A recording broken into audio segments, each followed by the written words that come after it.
এরকম অনেক খাবার আছে যেগুলো আমাদের মাঝে মধ্যে হুটহাট খেতে ইচ্ছে করে। এই খাবারটা রোজার সময় বেশি খাওয়া পড়ে, তবে হঠাৎ আজকে মনে হলো যে বানিয়ে নিই, তাই বানানো।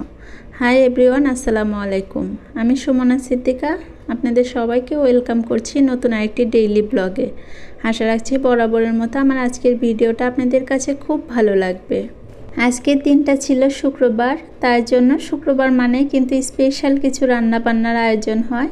তো শুক্রবারের নাস্তাটাকেও স্পেশাল করার জন্য এখন আমি ডিম আলুর চপ বানিয়ে নেব। তার জন্য আমি কয়েকটা সিদ্ধ আলু নিয়েছি, আর সেই আলুটাকে আমি পেঁয়াজ বেরেস্তা, শুকনো মরিচ, লবণ, সেই সাথে চটপটা একটা ভাব আনার জন্য একটু চটপটি মশলা দিয়ে ভর্তাটা বানিয়ে নিয়েছি। তারপর ভর্তার ভিতর আলুটা দিয়ে কোটিং করে নিয়েছি। আমরা কম বেশি এটা কিন্তু সবাই বানাতে পারি, তবুও যেহেতু আমি বানিয়ে নিচ্ছি তাই আপনাদের সাথে একটু শেয়ার করা। এখন আমি বেসনের ব্যাটারটা রেডি করে নিচ্ছি। তার জন্য বেসন নিয়েছি, সাথে নিয়েছি হলুদের গুঁড়া, মরিচের গুঁড়া, সামান্য একটু লবণ আর চটপটি মশলা। এটা দিয়ে না খুব ঘন না খুব পাতলা এরকম একটা ব্যাটার রেডি করে নিচ্ছি।